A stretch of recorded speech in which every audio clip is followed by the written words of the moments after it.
Ohio, konnichiwa, konbanwa, and welcome back to another episode of the Re-Anime Podcast. I'm one of your hosts, Quang Chu, and joining me is your favorite Kumas, Zane Holland, Taylor Van Gilder, and Lauren Perrin. If you're new to the show, thank you for joining us. We are a weekly podcast that discusses fun, interesting anime topics, and sometimes gaming, for your amusement. You can catch this show and any previous episodes on YouTube, iTunes, SoundCloud, and Google Play Music. These links will be down in the info box below. Be sure to like and subscribe if you want to hear more content like this. そういや、カンバルの家の前で変なやつを見たぜ。いつからカンバルの家の前に鏡が設置されたの？イメージ変わったかな？何が変わったんだよ、この一瞬に。あ、分け目だ。逆。助かった。銃声なしだから。小型の顔面。In this episode, we are going to be talking about Zane's trip to Anime Fest. That's the name of it, right? Yes.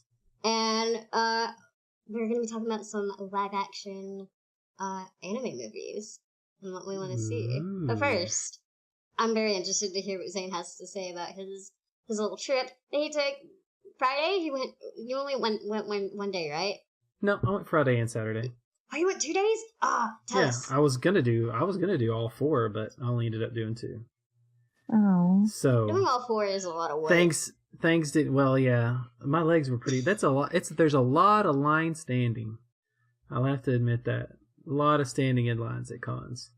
Not that it was it wasn't horrible, but it wasn't nice either, I guess. I don't know. So I guess I can just kind of go through my days and what I did there, what I enjoyed and what I didn't enjoy. I missed out. I'm mad because I missed out Thursday. I had to work, and they screened the new Napping Princess movie, which I was kind of looking forward to because it's pretty interesting thing.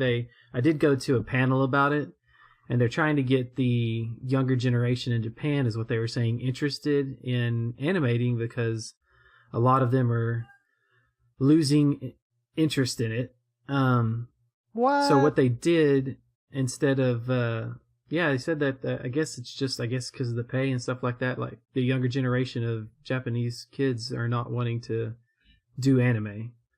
I guess a lot of them go to video games or possibly contract out to outside of Japan to do work.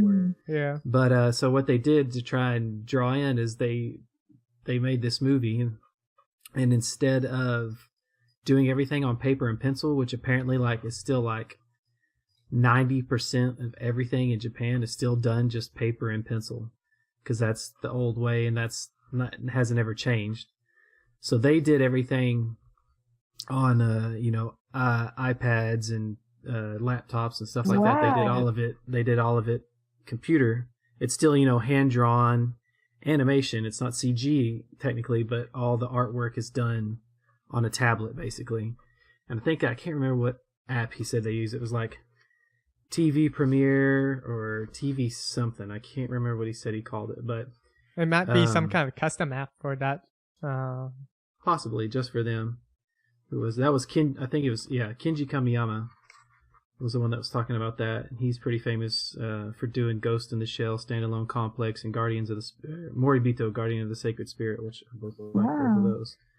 So that was pretty interesting hearing him talk about that. And then they also had another cool panel I went to was this one that Masaki Yuasa was in, and he's done some stuff. Did some stuff on Genius Party, and he was the director and I think what did he do? Series director and handling the screenplay storyboards for Ping Pong, which I think a lot of people talk highly of Ping Pong. I've still not seen it, but a lot of people talk highly of it. I've never seen that. But they premiered 2 things: The Night a Short Walk on Girl, and what was it? The other one? Oh, it's not coming to me right now. They did another one that was I didn't get to see the Walk on Girl one because it was on Saturday night, and I didn't stay all day Saturday. But they also did Lou Over the Wall. Yeah, Lou Over the Wall was another one they premiered. I did get to go watch that, and it was pretty good. I mean, it was cute. It's a kid's.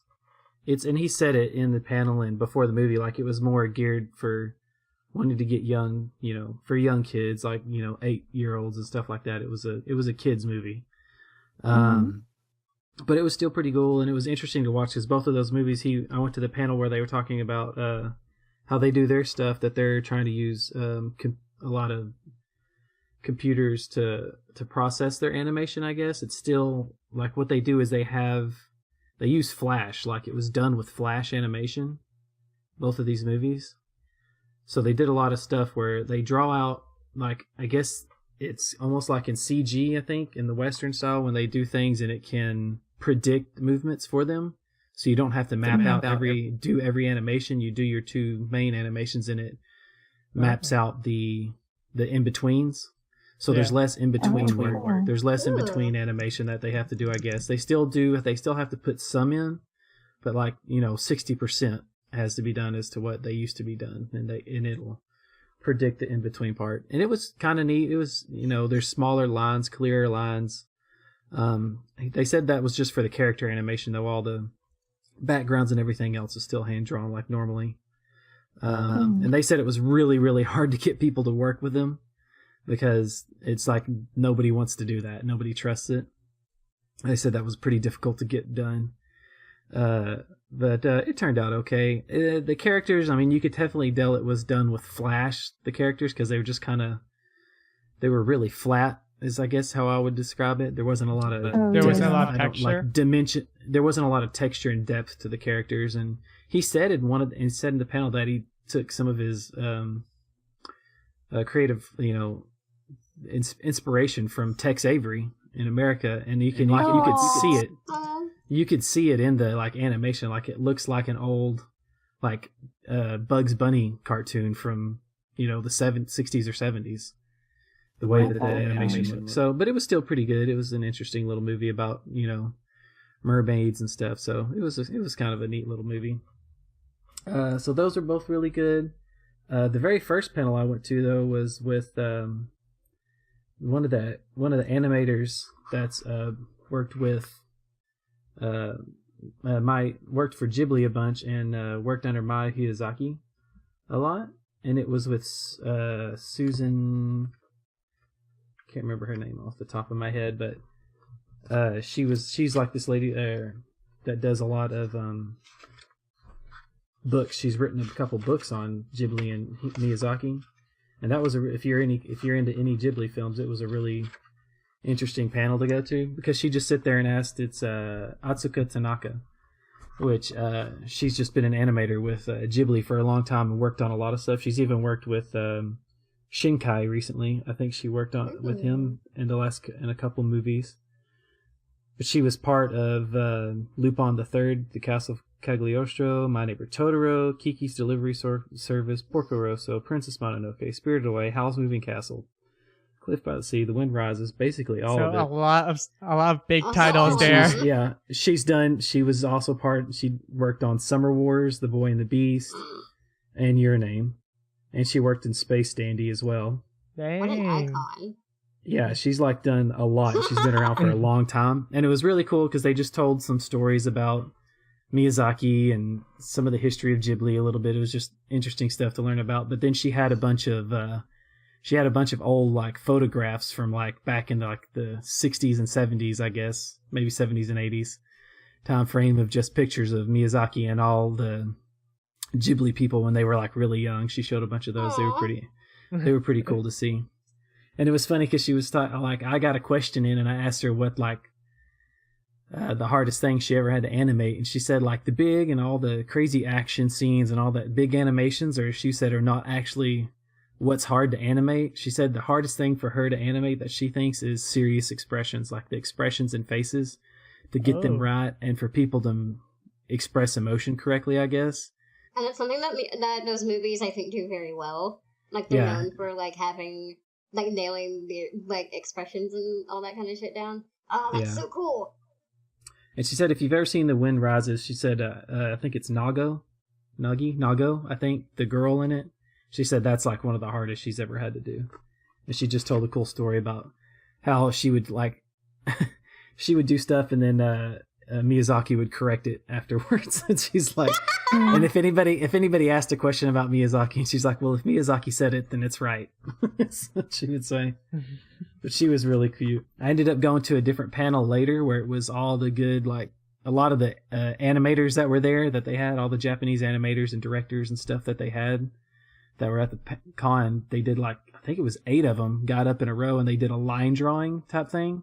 Where at first they had like 20 minutes, because what they had is like little cameras like angled down at the where they were drawing, and they just sit there and you got to watch them draw just a sketch of something, like draw something, and they all drew something else and and some of them are pretty funny. And then who was it? Tanaka was pretty funny because she would just like draw Totoro, or no, she didn't draw Totoro there. She drew Yubaba, which she also said in that thing, Yubaba and Totoro were her 2 favorite things to animate and draw. And she drew Yubaba with an American flag on one of her the fans, her dancing fans. It was pretty good. But then they did this thing where they did a line drawing. All of them started a drawing about eating, I guess, and they would draw for like 2 or 3 minutes, and then they would switch. And the next person would draw on the drawing. So they went around, all 8 people switching through their drawings. And she was just like bombing everybody with Totoro and everything. She just kept drawing Totoro over and over again. And some of them would draw, one of them was just drawing like really abstract things, which was making it really difficult for everybody else. He was just like trolling everybody with really abstract objects on his pictures, just to mess with everybody. It was pretty funny. And Kubo would just draw... And Kubo, which is the main character designer for Yuri on Ice, was just drawing like sexy boys on everything. But that was a good one. Let's see, what else did I go see? You might hear some page flipping noises here because I'm going through my... Yeah, what are you using to... So like basically their program that they give out, which is pretty legit, is this giant, thick, what looks like a manga program, which is just like you get a full page description and full picture of like every guest, like every show they've done is listed out, and gives you a little synopsis of every show, and then every panel there's a synopsis of it. Like it's really, really nice. I'll have to give it to them for that. They had a really good program. I sat through a voice actors panel with Atsumi Tanizaki, which was cute. I mean, it wasn't super informative, I guess. The first like 30 minutes of her panel was us counting down 1, 2, 3, and then her doing the voice of each character that she's done. Oh. Which is, let's see. I think I got a list here. She was Lisa Mishima in Terran Resonance. Mayu Arita in Death Parade. She didn't do her Death Parade now that I think about it. She was Moe Nishinoso in Perfect Insider. What? Yeah. I love all these characters. Asuko Natsume in My Little Monster. Mei Irizaki in High School Fleet. She was one character in Sound Euphonium too, but she said she only had like 2 lines in that. Mizori or something. Some little quiet girl. Oh, and my favorite that she had done so far was she was Tome in Mob Psycho, the leader of the occult guild or the occult club. The girl in that was pretty funny. She did that voice. It was pretty good. But she's also like in her biggest role. She's doing her biggest role right now. Is what she's out promoting is the she's Chise from the Ancient Mage's Bride. So it was pretty cool to hear her talk about it. And she's like really excited about it, and it was really funny. She was just really cute when she would try to read stuff, and she would she would like get all embarrassed about doing it, and then I asked her what was hard about like she said, because there was a couple characters in there. She was like, that character was really hard, or that line was really hard, and she didn't explain it. So when it was questioned, I got a question. And I was like, so what did you mean when you said hard? Because I couldn't understand it. I was like, was it just the expression, like the emotion you were trying to express, or like the phrasing of the way, I guess the kanji or it's written is hard to read? I was like, but she said, I guess it ended up, she was just kind of saying it was just a mixture of both, I guess. But She said she gets a lot of like lonely girl characters, and she explained that she was like raised by a single mom, so she kind of understands how they feel. So it was kind of sad. Who else was there? Oh yeah, I got to meet Daisato. That was a goal.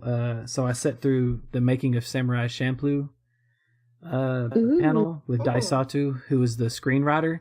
And even though it said that, it basically they talked about Samurai Champloo and Cowboy Bebop, because he also wrote the screen. He was the screenwriter for Cowboy Bebop, and they had Tsuchi there as well, which wrote a bunch of the music. We had a lot of Cowboy Bebop overlap in our panel experiences these last few weekends. Because I listened to Steve Bloom talk in like 2 separate panels. Yeah, that was pretty good listening to him and Daisato and Tsuchi talk about Cowboy Bebop and Samurai Champloo. That was pretty interesting stuff. And then I got to sit through so those were all good. The lines weren't super bad for those. I sat through all these panels, got through all these really interesting, great, like their guests were amazing that they had. I also went to the Yuri on Ice panel, which was just basically them sitting there showing a bunch of the original artwork that they had made for the show, and all the girls in the audience going, "Ooh, oh my god, he's so cute." That would have been me. Like, I can't even lie. Yeah, and I'm like, oh, this fandom is driving me crazy. But I just don't understand, Dad. Hey, it is what it is.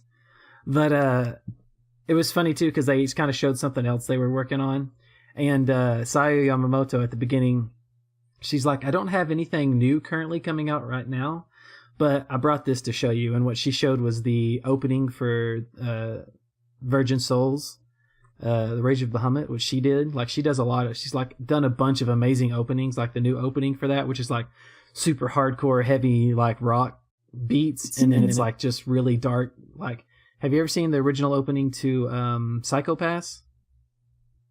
She did that. I can't remember. Maybe.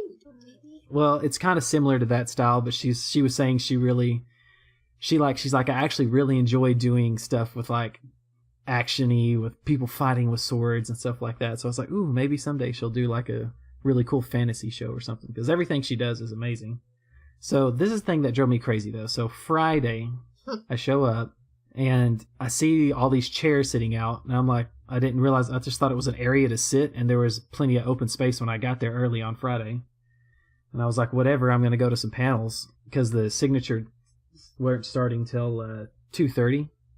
And then that time comes around, I roll around, and there's just a bunch of people sitting in those chairs, and then a line wrapped way around those chairs. And apparently the chairs were the line to get into the signature panel. What? Yeah. And they said that you were supposed to, you're only supposed to show up an hour before, but everybody started sitting in them at like 9:00 in the morning for a 2:30 signing. Yeah. Which is fine, but they didn't stick to the rules, so I'm like, whatever. But then that was just for the Yuri on Ice 3 people that were there, because that like 50% of the people at this con were there for Yuri on Ice, if not more. And there was so many Victors and Yuris and Pichits and like cosplay everywhere for Yuri on Ice. Like, it was just Yuri on Ice cosplay all over. The Krisu and Otebek, they were all there. There was a Yuri behind me when I was in my signing line, actually. So I feel like signing lines are bad at every con.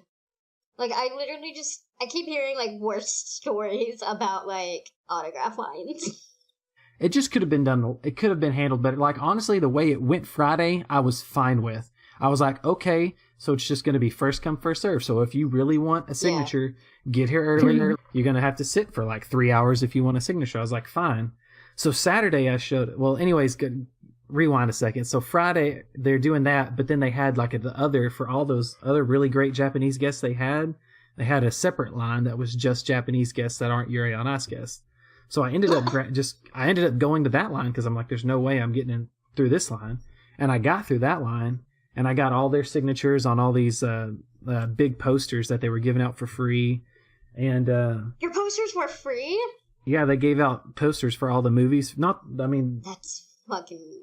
We had 2 completely different con experiences. Yeah, like I'll show them in the video. Free because of reasons, and the people I went to go see were way too nice. But where I went, most of the posters were they were between like $25 to $35, and that was just so that was a poster to get signed, and I was like, "Ooh, that's a lot of money."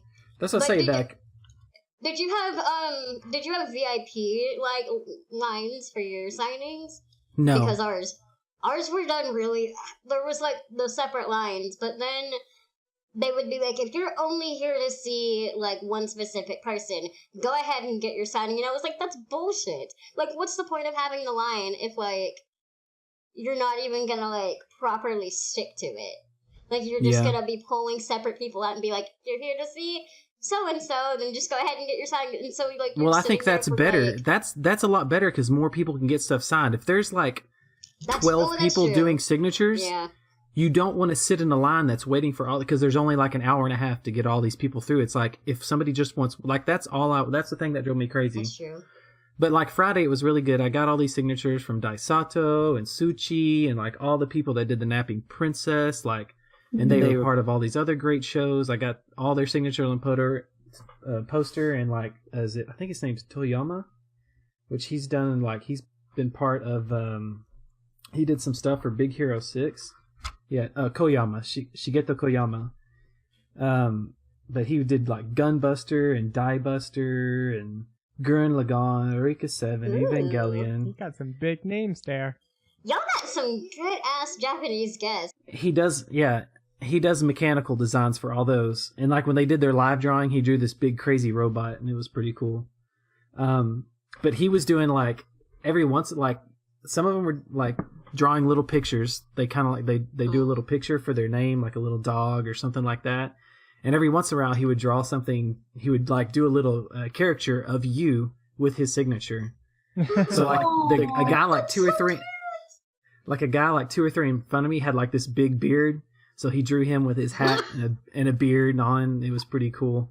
And then like the next couple people, I think he just drew like a little like signature, like little symbol that he does, I guess. And then he got to me and he liked my name. He was like, "Oh, Zane?" And I was like, "Yeah, that's right." And he's like, "Cool name." And so then he sits there and he draws me with a bald head and and glasses on. I was like, and I told him, I was like, "You could put hair on it if you want. It's okay." And he started laughing, and then he drew, he like block lettered out my name on my forehead. But so you basically look like Saitama, but with glasses. Well, like, you know, just a bald head with side of my hair. He put hair on the side of my head, so it just looks like I'm receding and balding. But you know, I'll make a little video of everything I got. That y'all, so you know, for the best thing though, I got at the end of the line, and Tanaka, the lady that's done all the Ghibli stuff, she was just drawing Totoros for everybody and then signing her name. And they were like squishy little, like she would change it up a little bit in between everybody here and there. And I was like, oh, cool. So I get up there and I'm like, well, she's done so much other stuff. And I didn't want to be rude. I didn't even ask her in person. I just asked like her handler and translator before I like when there were still two people ahead of me before I got to her. I was like, I just go, can we ask for anything that's not Totoro? And he was like, no, she's just that. And because I guess she's done, you know, she can do it real quick. And I was like, okay, and then like, I wasn't even rude. He just said, no, she's not doing anything else. I was like, okay, that's fine. I'll take my Totoro. I'm happy with that. And it was just on this little like postcard thing. And it gets to her. And I guess she had heard me say something about it and understood me a bit and asked him what I'd said. And he told her, and she told him, she's like, well, it depends on what he wants. I might do something else. And I was like, oh, okay.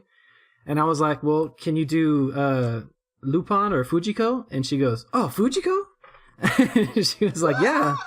So she drew me like a little headshot of like Fujiko and signed it. So that was like one of the best things I got. So I was super happy with that. So I mean, so that went well. I would say so. So the next day, like, I feel happy that I got all that. I had a good experience. I went to all these really good panels and got some good fan art and stuff like that. But then I really wanted Saya Yamamoto's signature on my Michiko and Hachin Blu-rays. That was like, if I got nothing else out of the entire con, that was the only thing I wanted. Like, I was there for that. And so Saturday I show up at like 8:30 in the morning, like as soon as the doors open, like nobody's there. And I was going to get in line. And they're like, nope, nobody can get in line today. They had like people blocking the whole area. Like nobody could get in line. They're like, we're not starting the line until 1:30. we're not going to do it. And I was like, okay. So then I like went to a panel or two and then came back and it was like 12 o'clock or it was like 12:45 or something. And I walk I kind of like peek over there and there's just like, it's just a horde that's just building and building and building of people, like just this massive wall of people. And they're like, no, y'all got to keep moving. You got to get out of here. You can't stay here. We're not going to start the line until this area clears. So then everybody was just walking circles, and it's right next to the artist alley. So everybody just walking circles around these like two little lines of the artist alley, just like doing the worst game of like musical chairs. Basically, it's like, okay, we're just going to keep walking circles and keep walking circles. And hopefully when they finally just give up and decide to start a line, then that's when we'll do it. You just had to get lucky. And I got smashed at the very back of this huge just mountain of people and didn't get in then either. Because they were just like picking people out random from like 3 different areas. Like everybody was just kind of all squished in, and it was crazy crowded on Saturday, like ridiculously crowded on Saturday.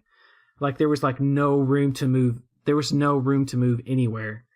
And it was I don't know. I don't know did they like cap the amount of tickets they sell with these things? Because I feel like well, I know they should. Yeah, kind of. It doesn't seem like it because there was no way any of that was fire code safe on Saturday because everything was fine. Your line well, they line very capped. Messy. The line capped it like it was a fine line if you could get into the line. If you could get in. Yeah, and it was just stupid. Like they should have just had it first come first serve. So if you wanted that, you should have been able to get up early and be there early and sit there and wait all day. Because I packed myself a lunch, had water bottles. I was ready to sit for like 4 hours to get that signature, and then I got screwed out of it. That's how AX was, I heard. Like, people were, like, lining up all day and still were not getting, like... They still never got to see the person that they, like, wanted to see. And I was like, that is... I showed up and out, like 45 minutes early, and they were like, no. And then they were like, but we can get you in maybe later. And I was like, that's... You guys need better management of when to tell people to fucking line up. It's like, just... That, I mean, they waiting need... in line for 2 hours just to, like... get your fucking poster signed is so crazy to me. Well, they shouldn't have had the chair thing because that took up too much space. There was way too much space taken up by it. They should have taped off lines. They could have taped off lines where everybody could have stood and got in more people into them. And then they should have done a thing like I thought was like, because like I was literally there for one person's signature. So have a line for each person. So if you want a certain person, you stand in that person's line, and then you get out of your line and you go back. So what they were doing is it was the main art director and the character designer, Kubo, and I can't remember what the art director's name is for Yuri on Ice, but they were drawing. They were, you know, like the little, like in Yuri on Ice when they would do the little chibi characters or whatever. Yeah, they're doing those for.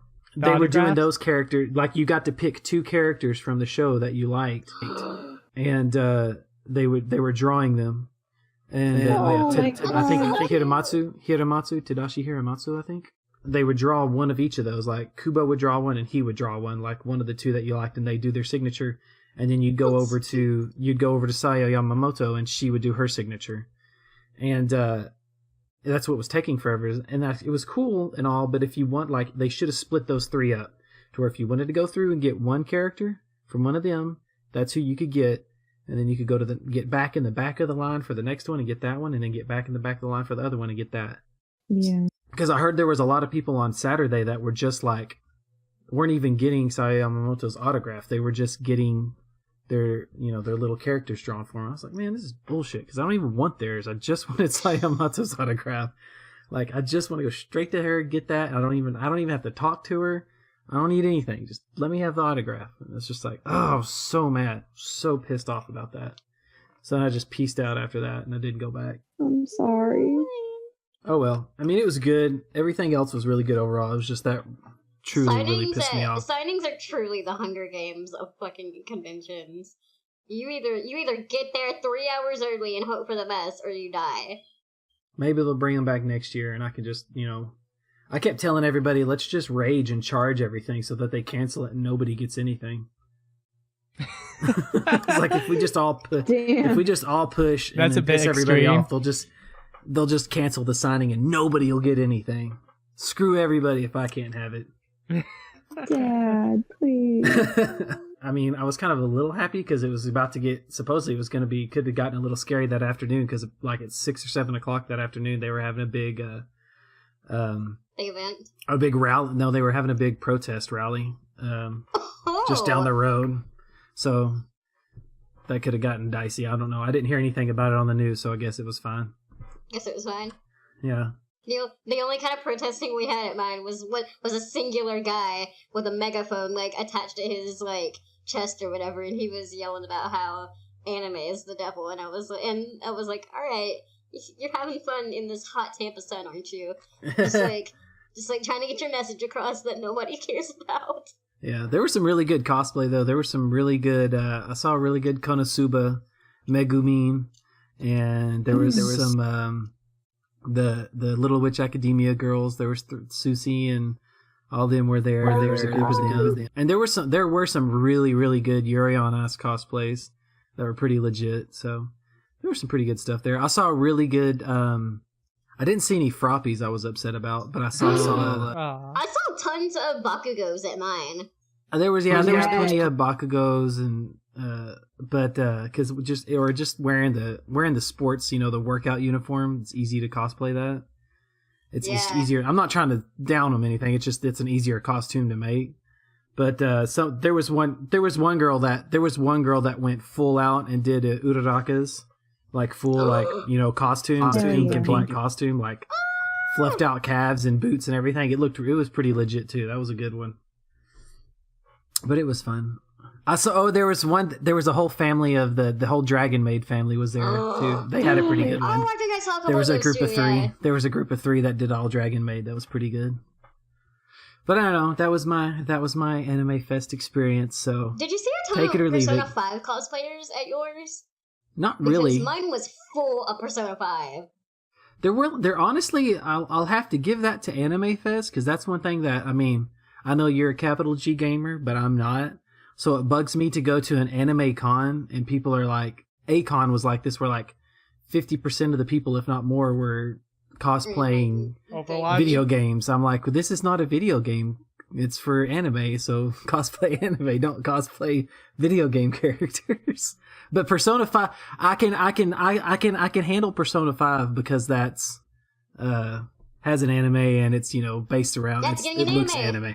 Yeah, it's getting an anime, so. 2018. Like, if people were cosplaying Blaze Blue or something, I could deal with that. But if people were when you're doing Destiny and Overwatch and, I saw tons of Overwatch characters. Yeah, there's lots of people that do Overwatch. There was a really cool Mercy that I saw, and she had, like, real, like, wings, like, that lit up and everything, and I was like, I feel for your back, but you at least look really cool. But it was, as bad as I'm making the whole autograph thing sound, everything else was pretty good. And if that hadn't pissed autographs are always atrocious line-wise, I think, anywhere. There was a con that happened the last weekend, and it was in Canada.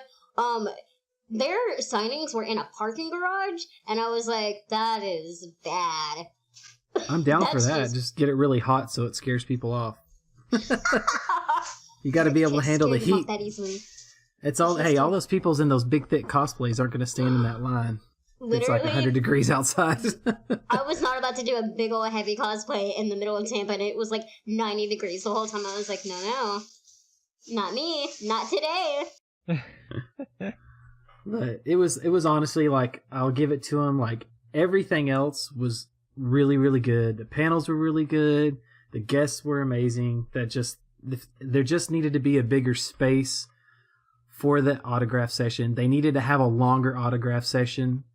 And like I said, I think it would be. How long did the sessions last? I think they were only an hour. They might have been an hour or maybe an hour and a half. Not super long, because they would always backload. Some of them were 2 hours here. Yeah, they were the hour and a half at least. I think is the longest, because they would only they would backload them. Because let me see, I got my little program book here still. So like, let's see, Friday the autograph session started at 2 with all the Japanese guests. So 2 hours later, they did the big Yuri on Ice panel right after it.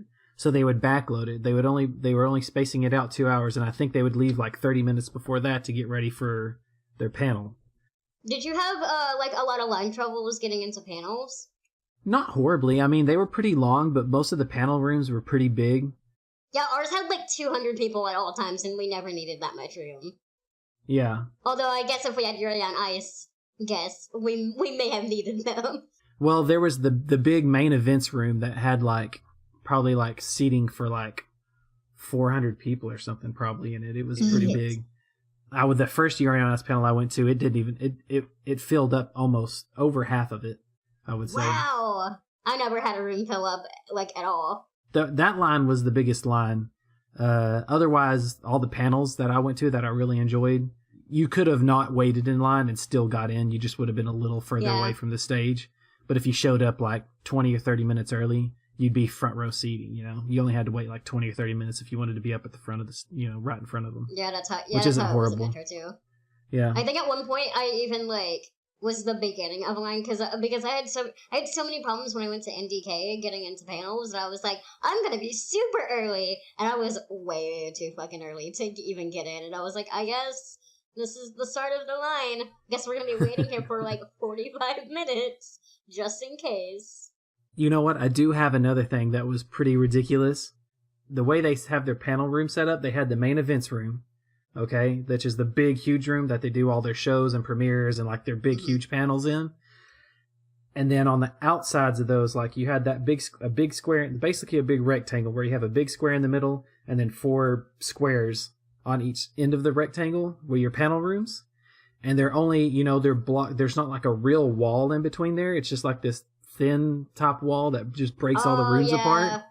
Yeah. So like 2 of the panels I went to, I think the Yuasa panel and the Daisato panel, on the other side, like in the main events room, there was a concert going on while that panel was going on. So there's all this like music like blaring through the wall while they're trying to do their panel. And it was just like silly, like both of them were just... Yeah. The Japanese guests were just sitting up there like dancing through the whole panel, listening to the music. Because one of them, during the Daisato one, it was the Disney sing-along show where like they did all these Disney this group got up and did Disney songs and everybody was singing like I Just Can't Wait to Be King, and it was like they did like 4 songs from the Lion King for some reason. I was like, there's all these other movies out there and you're just doing all the Lion King songs. But the Lion King songs are the best. They are the best, but still that was a little annoying, but not too horrible. But that would be my only other complaint, just that and the lines or the signatures. My favorite thing is being in a panel and then immediately hearing cheers from an entirely different room, and you're being like, what's going on over there? What are you guys getting all excited about? They just needed to figure out the signature thing. Like I said, I think you should just break it up to where it's not, you don't go through a long line and get everybody's signature, because that's what slows it down to where only a few people can get signatures. They need to really break it up to where you get one signature at a time and you wait in a line for that person. And I think more people could have got signatures on stuff they wanted. Like, you go to the person's line that you really, really want, and you wait in that line, and you're like, pretty much guaranteed to get that person's signature. And then if you want to get other ones, you go get in those lines and, hope that you get lucky. But you at least get the one that you really wanted. I think that's how it should have been done anyways. But that's my big complaint. That's a very valid criticism. That's how we do it at Kraken and HydroCon. Yeah. Like you line up for the one person, and then if you can switch around and go to the other person. But a lot of times we stagger it, so they're not all signing at the same time. Yeah, that's kind of what they did at ours too. But yeah, I feel like it could be run, the signature thing could be run. But besides that, everything, I would have to admit, Anime Fest was top tier. It was really good. It was really good, but that just aggravated me. So anyways, that's it. That's my anime experience for Anime Fest.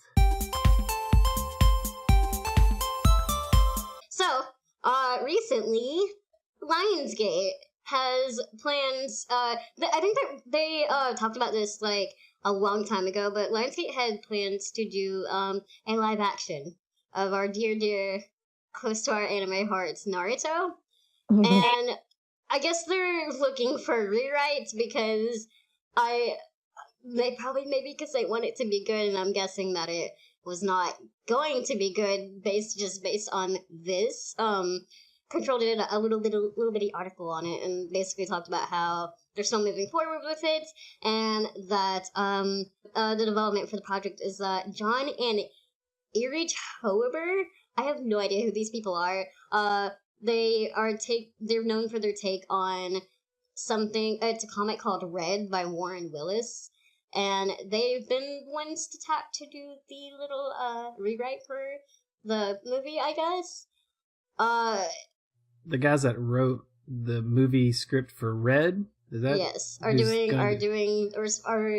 been tapped to do the script for Naruto. I don't know what that is. I don't know what. Like, is it gonna be like a 7-hour long movie? A 7-hour long movie. Is it gonna be Lord of the Rings and you got like 3-hour long movies? I don't know. I would watch them. No.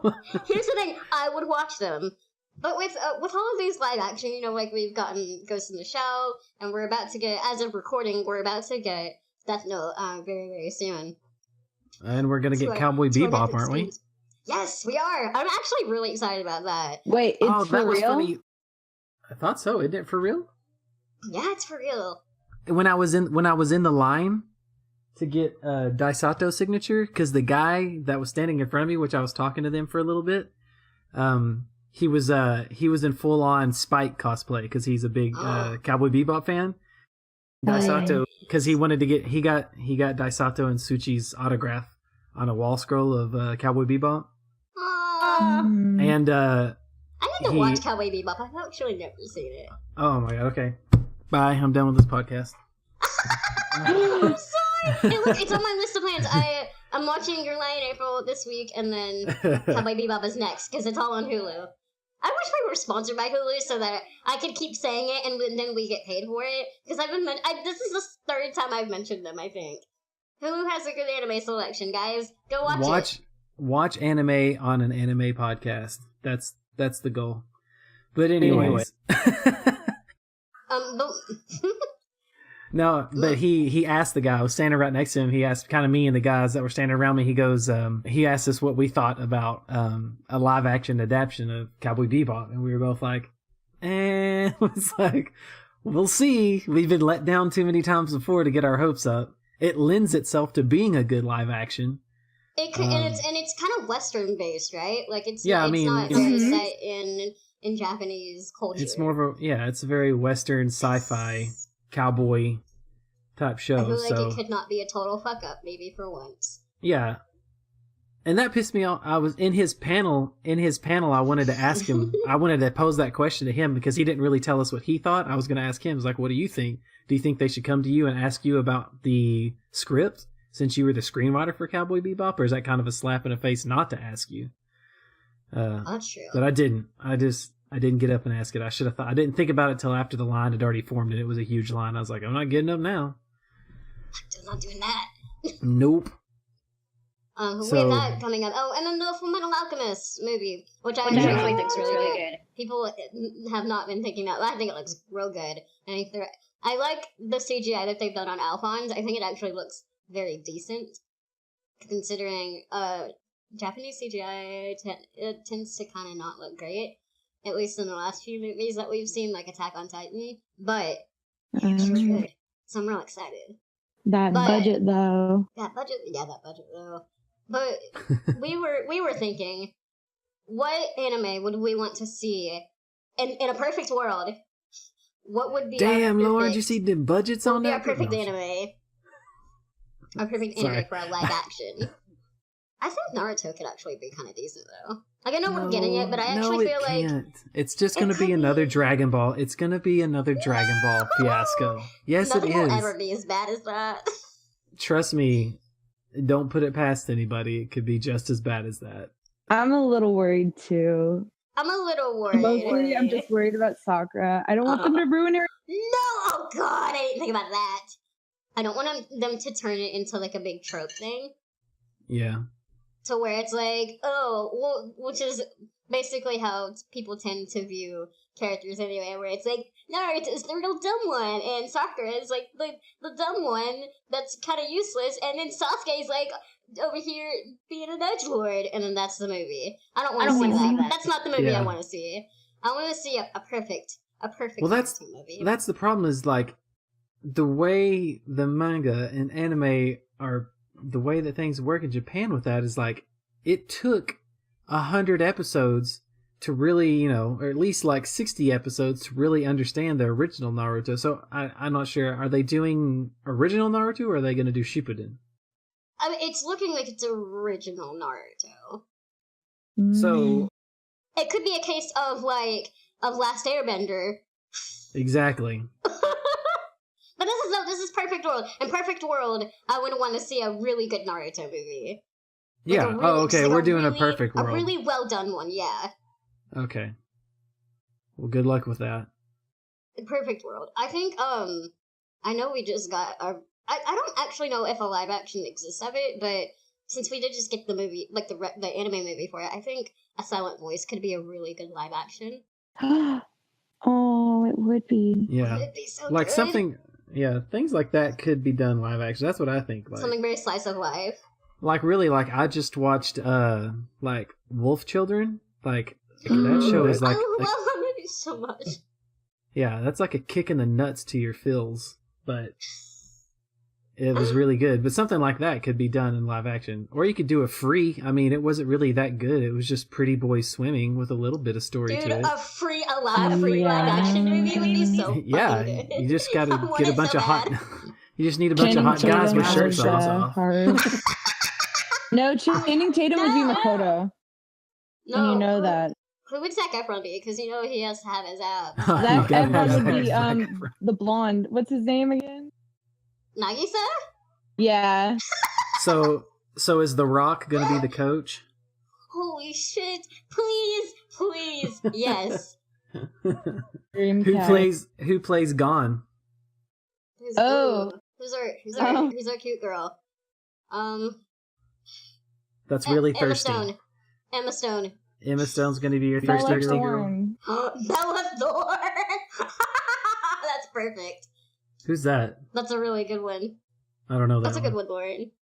Bella Thorne. She was in that Shake It Off show on Disney. She can dance.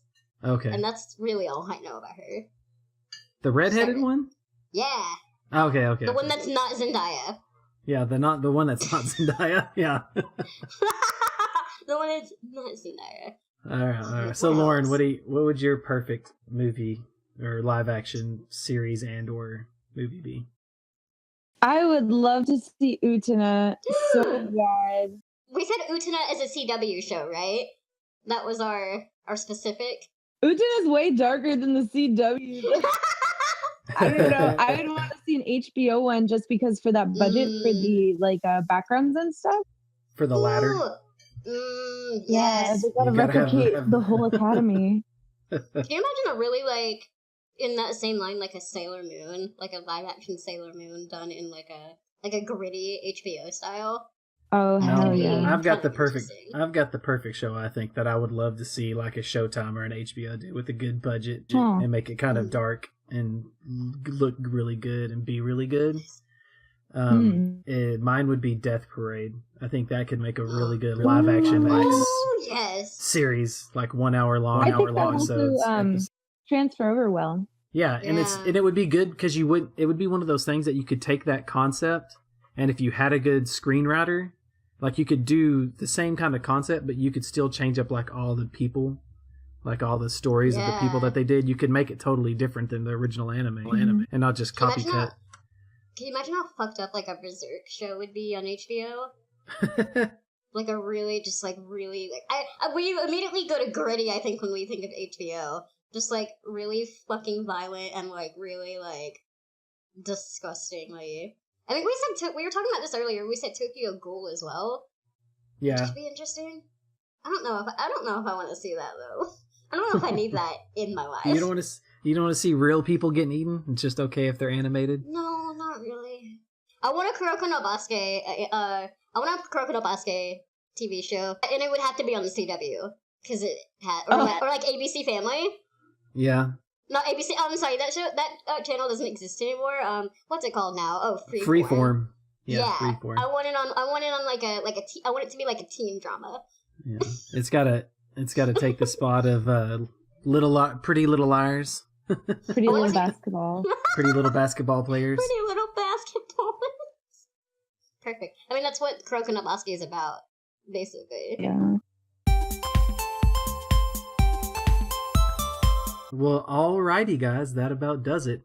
Thanks for joining us as always. You can follow us and tweet us at Reanime Podcast, and please select our YouTube channel for more episodes and other anime and video games related content. Also, the audio version is free to download on iTunes, Google Play Music, SoundCloud, and your podcast service of choice. As for me, I'm Enazzle, that's at ENAZZLE, and you can find me on Twitter, and that's about it. I'm not fun for Twitter. Chew. I'm not fun for Chew, so... This is not Quang. This is not Quang, if you couldn't But if you tell. want to follow Quang, he's fun But if for you want Chew, to, yeah, literally he is everywhere. at Fun for Chew on everything. Fun for Chew everywhere. All right, where can we find you guys? You can find me at iVulpix, IVULPIX sometimes, depending on the social media. There's an S.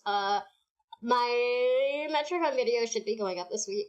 I was gonna put it up last week and I got really lazy, but this week you should look out for that. It'll basically be what I talk about on the podcast, but like with a little bit more detail. So that should be interesting. And you and I are doing videos for the channel of the things that we got at our cons. Yeah. So you guys should look out for those. I really should have. I should have done a vlog. I should have just done a vlog. I should have too. I didn't vlog the entire time I was out. You know Because what? I was too embarrassed. You know what I found out? You know what I found out? That I kind of already knew? Nobody watches Anime Strike. Like, I talked to so many people. I'm like, oh, are you watching this show or this show? Like, these are the best shows of the season, but they're on Anime Strike, and everybody's like, no, I'm not watching this. I'm like, yeah, nobody's What's watching that Anime show? Strike. It's like, whatever. That's so sad. What about you, Lauren? Where can we find Lauren, you? where are you? Oh, you can find me at Sinakara. That's Necara. That's it. That's it? That's me. I'm always Nakara, except for there's someone who plays WoW with the name Nakara. That's not me because I don't play WoW. Thanks for listening. I almost said watching. Goodbye. We'll see y'all next time. Bye.